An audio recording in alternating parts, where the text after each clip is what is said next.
네, 안녕하세요.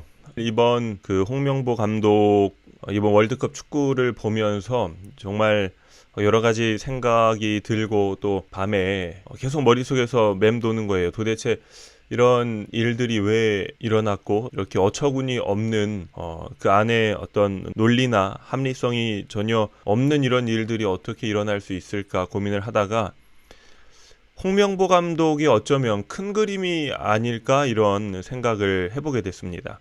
이거는 뭐 전적으로 제 생각이고요. 혹시 정말 홍명보 감독이 이런 일들을 내다보고 현재의 이런 상황을 만드는 그 역할을 만일 감당해냈다면 그건 정말 한국 역사의 길이 남을 명장이지 않을까 그런 생각을 해봅니다.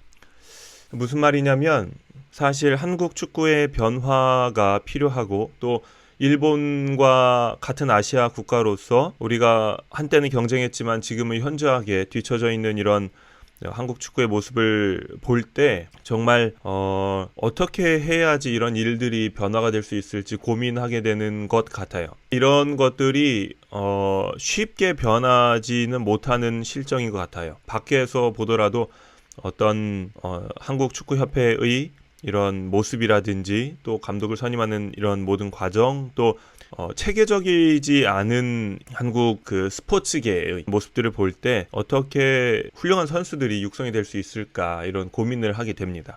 그래서 정말 이 단단한 바탕 또 좋은 시스템 속에서 학생들이 즐겁게 축구하면서 성장해 가야 하는데 이런 모든 것들에 대해서 사실은 개혁을 하기는 불가능한 것 아닐까.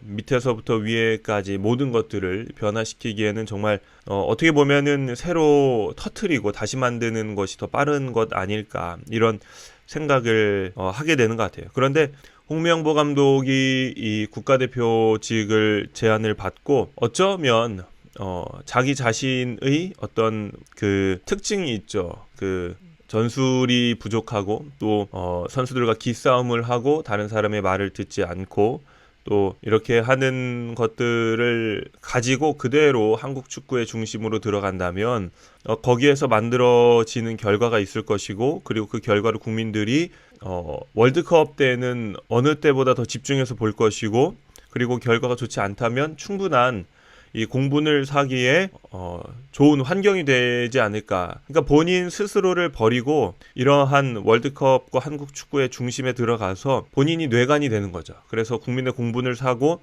한국 축구 개혁해야 한다는 분위기를 만들고 그리고 퇴장을 하는 겁니다. 그러니까 이 역할을 사실은 이 월드컵과 이 모든 과정을 통해서 홍명보 감독이 수행을 했다면 정말 영화 내부자들처럼 대단한 역할을 하는 거예요. 안에 들어가서 다른 것도 아닌 자신의 어떤 전적인 모습을 가지고 자신을 버리고 욕바지가 되면서 국민의 공분을 산 거다. 그리고 이렇게 한국 축구에 대한 목소리를 모두가 낼 수 있는 환경을 만들었다. 이게 홍명보 감독의 나는 나를 버렸다는 그런 의미인가? 이런 생각을 하게 되더라고요. 그래서 이번 홍명보 감독의 큰 그림이 실제였는지 아니었는지는 모르겠지만 그러한 좀 아름다운 결과로 이어지면 참 좋을 것 같습니다.